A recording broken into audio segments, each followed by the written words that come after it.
Hello dear friend, आप सभी को मेरा प्यार भरा नमस्कार। आप सभी का अपने ऑनलाइन शिक्षण के यूट्यूब चैनल में स्वागत है। दोस्तों, आज हम लोग प्रीवियस ईयर क्वेश्चन पेपर 2016 का जो प्रश्न पत्र है उस पर चर्चा करेंगे, यानी प्रीवियस ईयर क्वेश्चन पेपर को सॉल्व करेंगे। तो आप लोगों ने अगर अभी तक पिछली जो क्लासें हो चुकी हैं, आप लोगों ने अगर अभी तक नहीं देखा है तो पिछली क्लासें आप लोग देख लीजिए। और दोस्तों, आप लोगों को अगर नहीं पता है कि क्वेश्चन पेपर यानी संस्कृत का जो क्वेश्चन पेपर है कितने नंबर का होगा, तो 25 नंबर का होगा। आपके फर्स्ट सेम में संस्कृत थी, फिर सेकंड सेम में आपकी इंग्लिश थी, बट थर्ड सेम में आपकी फिर से संस्कृत है और फोर्थ सेम में फिर से आपकी इंग्लिश होगी। तो संस्कृत का जो क्वेश्चन पेपर होगा वो तो आपका 25 नंबर का होगा और जिसमें 18 आपके क्वेश्चन होंगे। क्लियर दोस्तों?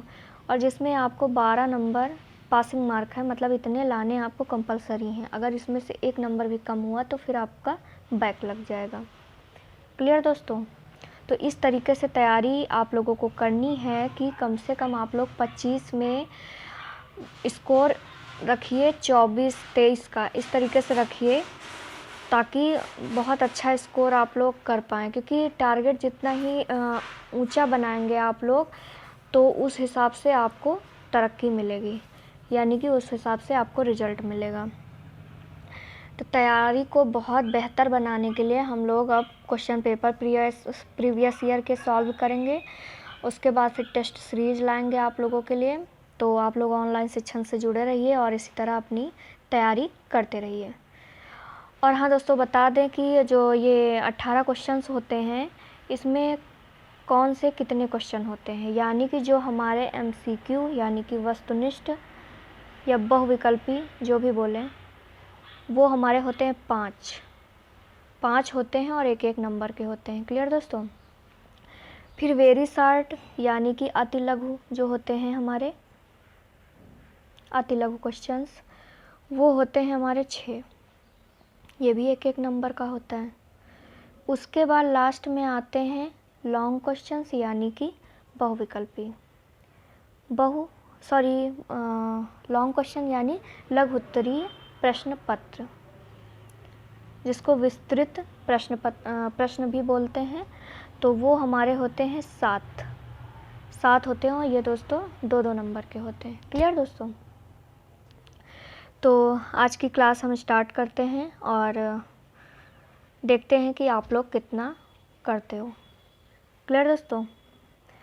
तो वस्तुनिष्ठ प्रश्न, और हाँ दोस्तों एक चीज़ और यहाँ पे पढ़ लेते हैं कि सभी प्रश्न करना अनिवार्य है।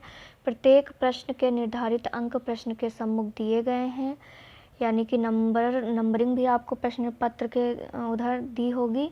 और इस प्रश्न पत्र में 3 प्रकार के प्रश्न हैं, जैसा कि हम लोग अभी डिस्कस कर चुके हैं।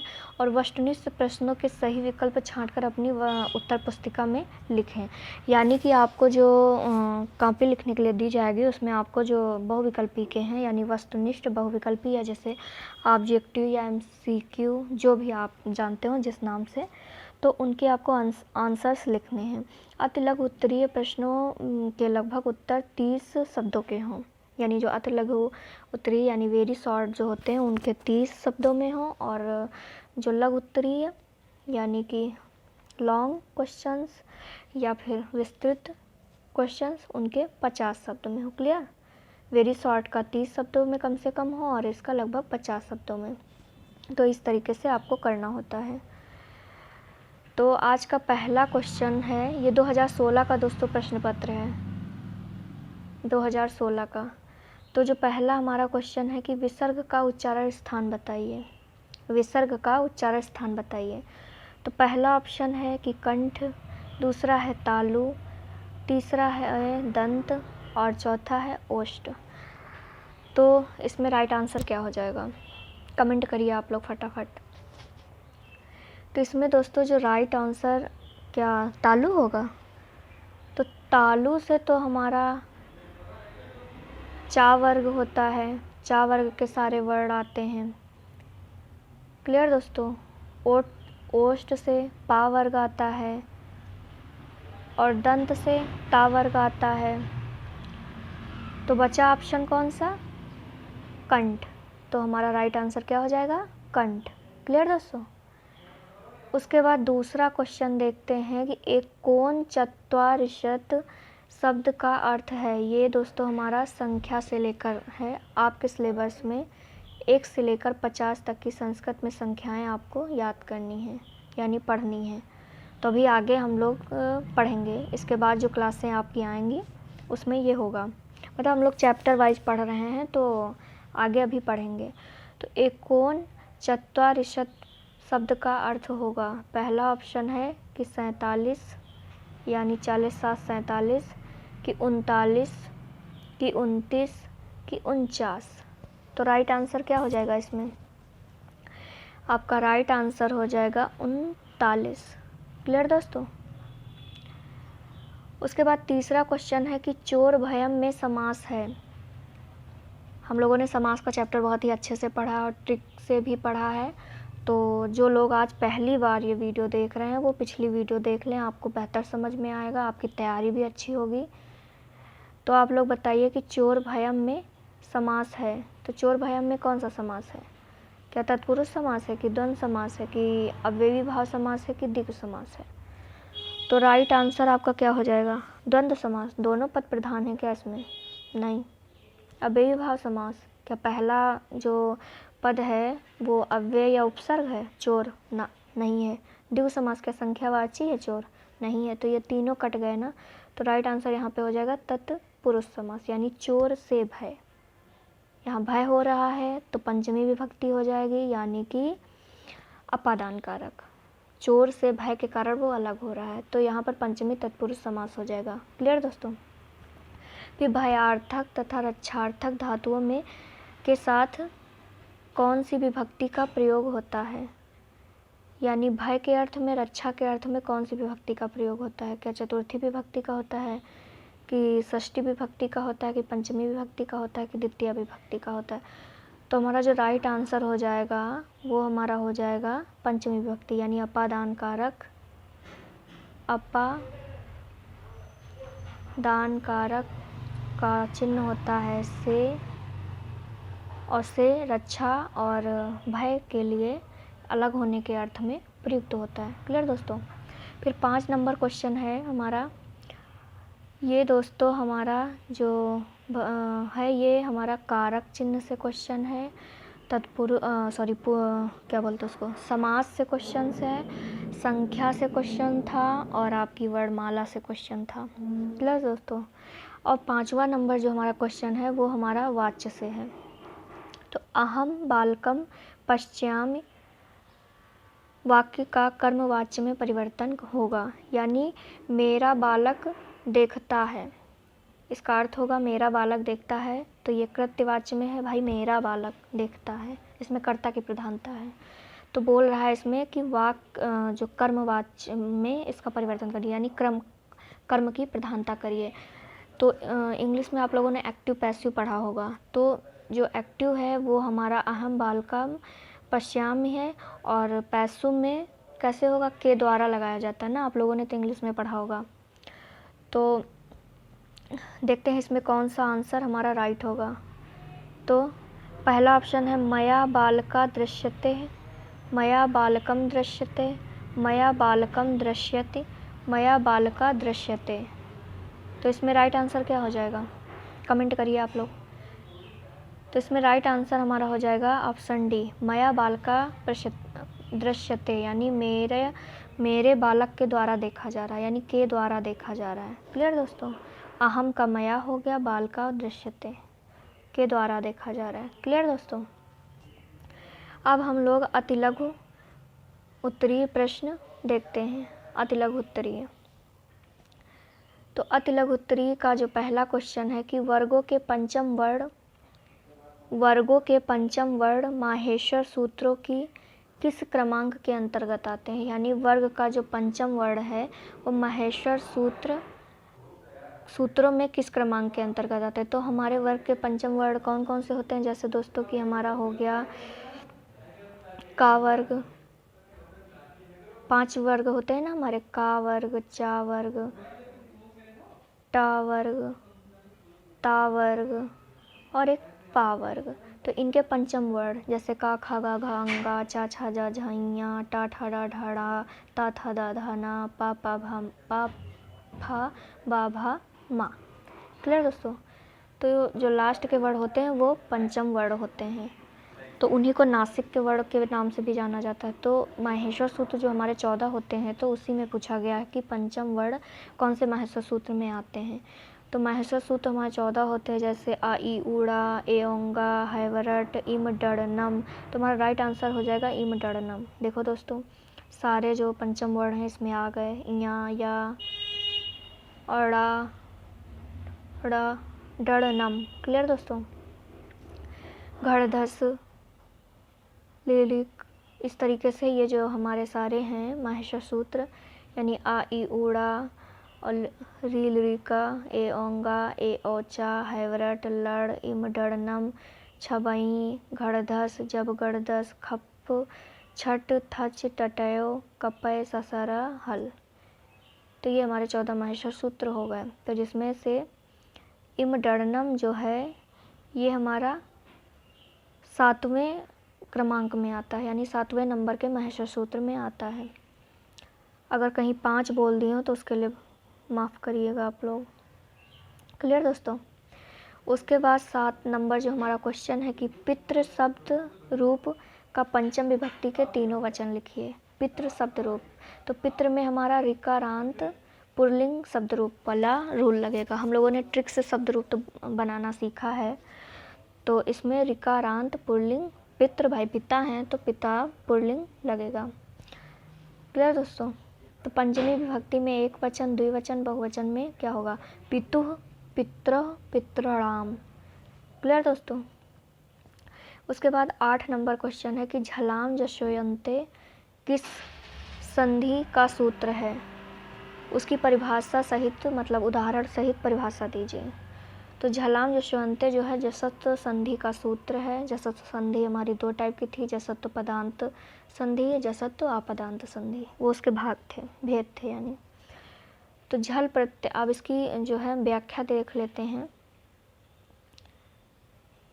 झल प्रत्याहार अर्थात वर्गों के प्रथम 4 वर्ण, यानी कि का खा ग घ, चा छा जा झा, टा ठा डा ढा, ता था दा, पा फा बा। तो यानी प्रथम 4 वर्ण, जो प्रथम 4 वर्ण होते हैं वो, और तथा सा सा शा हा, यानी कि तालव्य सा, मूर्धा सा और ये हा का उच्चार स्थान कंठ है। आदि 24 वर्णों के बाद स्वर या व्यंजन आने पर जस प्रत्याहार, यानी जस में प्रत्येक वर्ग का तृतीय वर्ण आता है। तृतीय वर्ण, वर्गों का तृतीय वर्ण। जैसे तृतीय वर्ण कैसे हुआ, जैसे का वर्ग है हमारा, तो इसमें का, खा, गा, घा, का खा गा घा अंगा, 5 वर्ण हो गए एक वर्ण में, का वर्ग में। तो इसमें का तृतीय वर्ण ग। तो इसमें यही कहा गया है कि जहाँ पर भी झल प्रत्याहार का कोई भी वर्ण हो या सा सा हा हो, उसकी जगह पे उसका तुरंत जो है जस प्रत्याहार में के तृतीय जस प्रत्याहार में परिवर्तन हो जाएगा, और जस प्रत्याहार में वर्ग के तृतीय वर्ण आते हैं। क्लियर दोस्तों। तो ये हम लोग प्रत्याहार वाले चैप्टर में और संधि वाले चैप्टर में, प्रत्याहार वाले चैप्टर में प्रत्याहार बनाना, संधि वाले चैप्टर में हम लोग संधि अच्छे से पढ़ चुके हैं। तो एक उदाहरण देख लेते हैं, वागदानम। वागदानम, तो ये गा दोस्तों कहाँ से बना, ये चीज़ देख लेते हैं। तो वाक धन दानम, यानी का और दा मिलके बोला गया था ना कि का चाहे उसके बाद स्वर आए चाहे व्यंजन आए, यानी यहाँ दा आता चाहे ना आता चाहे चा आता चाहे जो आ जाता, लेकिन का तृतीय वर्ण में परिवर्तन हो गया ना जस प्रत्याहार के मुताबिक, यानी कि का खा गा, का खा गा।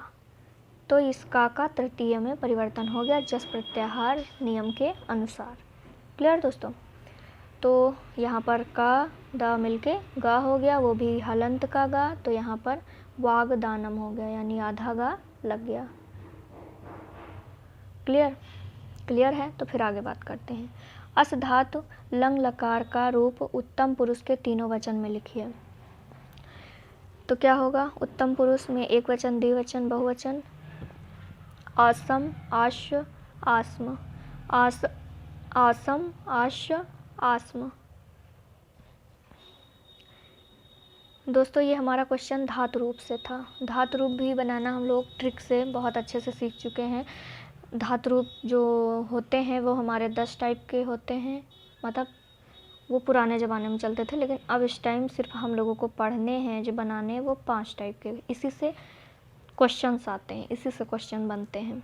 जो पुराने बाकी 5 हैं वो कभी पुराने जो वेद पुराण जो भी लिखे जाते थे ग्रंथ वगैरह, तो उनमें प्रयोग किया गया था, बट अब उसका प्रयोग नहीं होता है। बाकी सबका 5 लेकिन मुख्य हैं, जिसमें वो धातु रूप हम लोग ट्रिक से बनाना देख चुके हैं, कर चुके हैं। क्लियर दोस्तों? तो अब 10 नंबर क्वेश्चन उपसर्ग।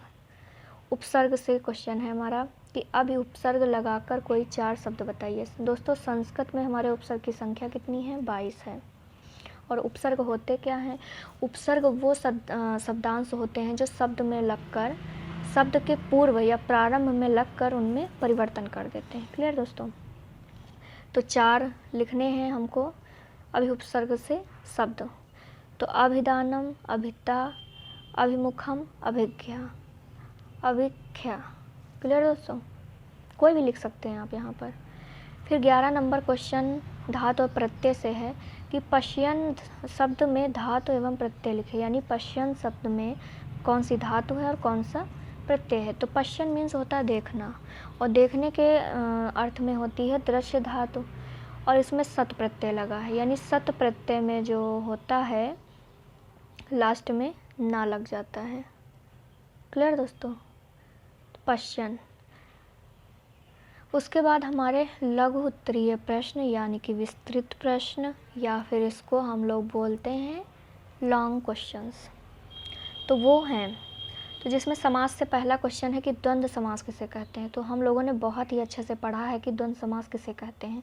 द्वंद्व समास दोनों पद प्रधान, बीच में योजक चिन्ह होता है हिंदी में, बट संस्कृत में योजक चिन्ह लगा आपको कहीं नहीं दिखेगा, आपको सिर्फ चा दिखेगा।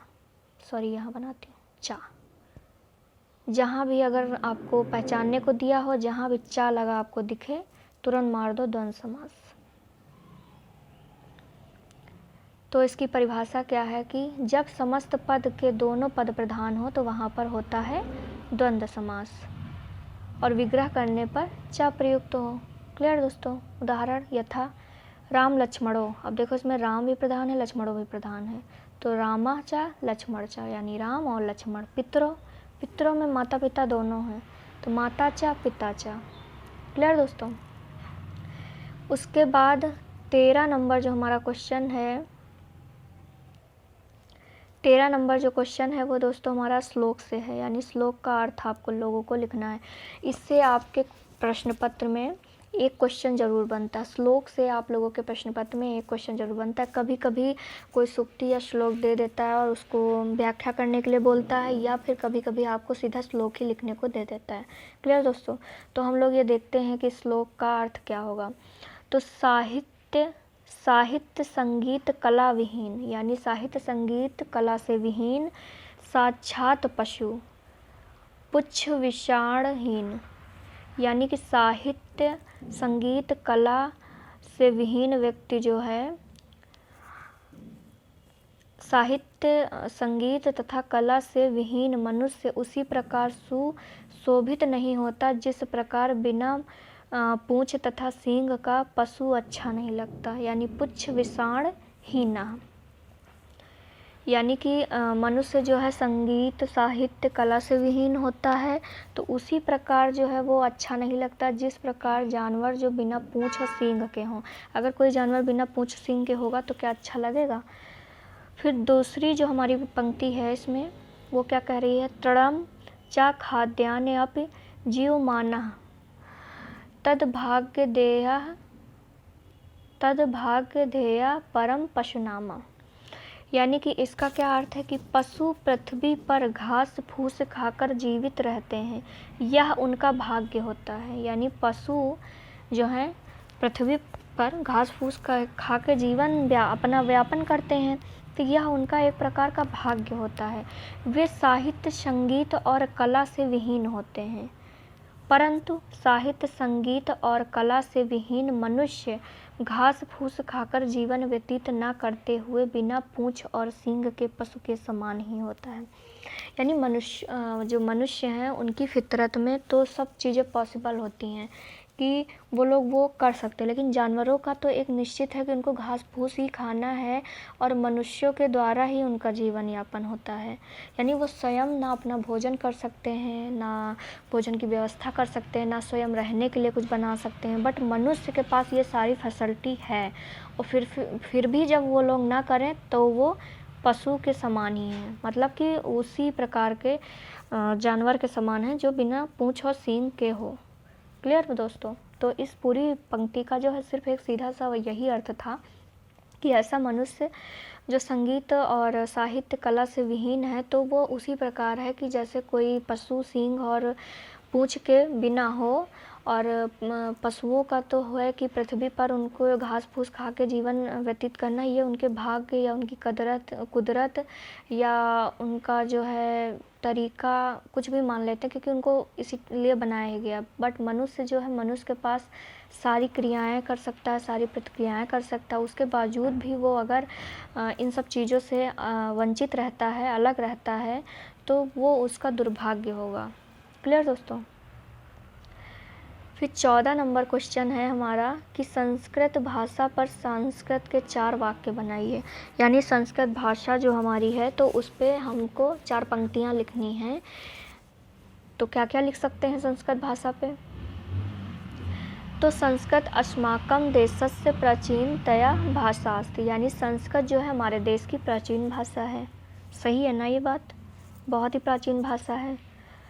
फिर उसके बाद है कि अस्माकं वेद पुराणादि ऐतिहासिक ग्रंथा अपि अस्मिन् भाषायाम अस्ति। यानी कि यह हमारे जो संस्कृत भाषा है, हमारे वेद पुराण ऐतिहासिक ग्रंथ आदि इसी भाषा में लिखे गए हैं। यानी संस्कृत भाषा में ही हमारे वेद पुराण ऐतिहासिक ग्रंथ आदि लिखे गए हैं। यानी अस्माकं वेद पुराणादि ऐतिहासिक ग्रंथा अपि अस्मिन् भाषायाम अस्ति। नेक्स्ट तीसरा है कि संस्कृत भाषायाः व्याकरणः सुव्यवस्थिता अस्ति। यानी संस्कृत भाषा में जो व्याकरण है सुव्यवस्थित है, यानी कि बहुत ही अच्छे तरीके से संस्कृत व्याकरण है। संस्कृत व्याकरण की रचना किसने करी? दोस्तों ये क्वेश्चन आप लोगों के लिए है। आप लोग कमेंट में हमको बताइएगा कि संस्कृत भाषा के व्याकरण की रचना किसने करी, यानी किसने लिखी है और अपने किस ग्रंथ में लिखी है, ये भी बताइएगा। फिर चौथा है कि संस्कृत भाषा सर्वेषां भाषायां जननी अस्ति। यानी संस्कृत भाषा सभी भाषाओं की जननी है, यानी संस्कृत भाषा सभी भाषाओं की माता है। क्लियर? तो ये 4 हमारे बहुत ही महत्वपूर्ण पॉइंट थे जो कि मानो तो बहुत ईजी हैं और आपके एग्ज़ाम में आ भी सकते हैं, तो आपको इसको देखना, पढ़ना, याद करना बहुत ही ज़रूरी है। तो आप लोग कायदे से इसको पढ़ देख लीजिए। इसका हिंदी जो अर्थ बहुत ही अच्छा है, अगर हिंदी में लिखने को होता तो आप लोग बहुत ही अच्छे से लिख लेते हैं। तो संस्कृत में भी आप लोग इसको बनाना देख लीजिए। वैसे अभी आगे हमारा एक पूरा चैप्टर ही है संस्कृत को अनुवाद, मतलब संस्कृत में अनुवाद बनाना और अनुवाद जो हिंदी में दिया हो उसको संस्कृत में कन्वर्ट करना। ये सब हम लोग अभी अपने आने वाले चैप्टर में पढ़ेंगे। क्लियर दोस्तों? उसके बाद 15 नंबर क्वेश्चन है कि संस्कृत शिक्षण को प्रभावी बनाने के लिए किन किन श्रव्य दृश्य साधनों का उपयोग किया जा सकता है। यानी संस्कृत भाषा को प्रभावित अच्छा बनाने के लिए सुनने वाले, देखने वाले कौन कौन से साधनों का प्रयोग किया जा सकता है। तो निम्न साधन है, जैसे कि श्यामपट्ट हो गया, तो श्यामपट्ट हमारा हो गया। मॉडल या प्रतिमान, मॉडल जो हम लोग बनाते हैं, मॉडल थर्माकोल का या किसी बेकार पड़ी वस्तु का बनाते हैं। और ऑडियो क्लिप हो गया, रेडियो हो गया, प्रोजेक्टर हो गया, चित्र और chart, video clip, tape recorder, मानचित्र, कंप्यूटर, ग्राफ और ग्रामोफोन, इन इत्यादि माध्यमों से हम लोग शिक्षण को और अच्छा बना सकते हैं। यानी कौन कौन सा? श्यामपट्ट, चित्र, मानचित्र, model, chart, computer, audio clip, video clip, graph और radio, tape recorder, gramophone, projector. 13 ऐसे हमारे विशेष माध्यम हैं, जिसमें से सबसे ज़्यादा हम लोग यूज क्या करते हैं? श्यामपट्ट, चित्र, मानचित्र, कंप्यूटर, चार्ट, मॉडल। रेडियो तो आजकल बहुत कम घरों में होता है, बट आगे जो कक्षाएं बड़े लेवल की होती हैं उसमें हम लोग audio clip, video clip, graph, tape recorder, gramophone, projector इत्यादि का उपयोग करते हैं। तो श्यामपट्ट के जो है हमारा एक प्रकार से श्रव्य दृश्य दोनों सामग्री है, क्योंकि देखते भी हैं और शिक्षक के द्वारा जो बोला जाता है वो भी सुनते हैं। चित्र में है सिर्फ हमारा दृश्य सामग्री है, मानचित्र भी दृश्य सामग्री है। क्लियर दोस्तों? कंप्यूटर हमारा श्रव्य दृश्य दोनों है, रेडियो हमारा ओनली श्रव्य साधन है, ऑडियो क्लिप भी श्रव्य साधन है। क्लियर दोस्तों? उसके बाद हम लोग 16 नंबर क्वेश्चन देखते हैं कि कृत्यवाच्य को कर्मवाच्य में परिवर्तित करने के नियम क्या है। यानी वाच्य से हमारा क्वेश्चन है कि कृत्यवाच्य और कर्मवाच्य में को परिवर्तित करने के नियम क्या क्या हैं, उदाहरण सहित समझाइए। तो कृत्यवाच्य को कर्मवाच्य में परिवर्तित करने का नियम क्या है कि कृत्यवाच्य के कर्ता को तृतीय विभक्ति और कर्म को प्रथमा विभक्ति में बदल देते हैं। यानी कृत्यवाच्य के कर्ता को तृतीय विभक्ति और कर्मवाच्य के प्रथम विभक्ति में बदल देते हैं। जैसे कि यदि यहाँ पर होता कि रामा सा दृश्यते, तो यहाँ पर क्या हो गया है? रामेण सा दृश्यते, यानी राम से रामा से रामेण बन गया, तृतीय विभक्ति पर लग गई यहाँ पे। क्लियर दोस्तों? फिर दूसरा नियम भी है इसका। दूसरा नियम क्या है कि क्रिया के मूल रूप धातु में यक प्रत्याहार जोड़ते हैं, जिसका या शेष रह जाता है और उसके रूप आत्मनेपदी में बनते हैं। जैसे गम धन यक मिलकर क्या होता है? गम धन यक बराबर होता है गम प्लस या बराबर गम्य, फिर पठ धन यक बराबर पठ और या मिलने से पठ्य बनता है। क्लियर दोस्तों? तीसरा नियम है कि यदि धातु के अंत में आ, बड़ा आ, ए, ऐ, ओ, औ में से कोई भी वर्ण हो तो इनके स्थान पर ई हो जाता है। जैसे दा यते यानी दीयते, अर्थात दानम दीयते, दान देते हैं।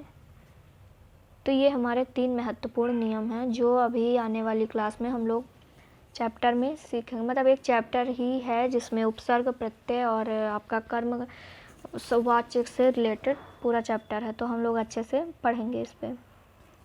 फिर 17 नंबर क्वेश्चन है कि षष्ठी विभक्ति कारक विभक्ति क्यों नहीं मानी जाती? रीज़न क्या है, क्यों नहीं मानी जाती? तो षष्ठी विभक्ति में कौन सी हमारी कौन सा कारक आता है? संबंध कारक, काकी के संबंध बताया जाता है। तो षष्ठी विभक्ति को संबंध कारक इसलिए नहीं माना जाता क्योंकि उसका जो है क्रिया के साथ सीधा संबंध नहीं होता। तो जैसा कि इसमें लिखा गया कि षष्ठी विभक्ति को कारक इसलिए नहीं माना जाता क्योंकि कारक उसे कहते हैं जिसका क्रिया के साथ संबंध हो, पर षष्ठी विभक्ति का तो क्रिया के साथ सीधा संबंध होता ही नहीं। जैसे यह राम की पुस्तक है, यानी किसकी पुस्तक है? राम की पुस्तक, तो इसका संबंध राम से है और राम यहाँ पे कर्ता है ना कि क्रिया। और वहाँ पे अगर क्रिया वाला जैसे राम खेलता है तो कौन खेलता है? राम खेलता है, राम के द्वारा खेला जाता है, तो वहाँ खेलना एक क्रिया हो जाती है। क्रिया के साथ जब संबंध होता है तो उसे कारक माना जाता है और इसी वजह से जो संबंध कारक है इसका कर्ता के साथ संबंध होता है, क्रिया के साथ नहीं होता है। इस वजह से इसको संबंध कारक में नहीं समुद्र कारक को कारक में नहीं गिनती करी जाती है। और संस्कृत में कारकों की संख्या कितनी है, आप लोग कमेंट बॉक्स में बताइएगा।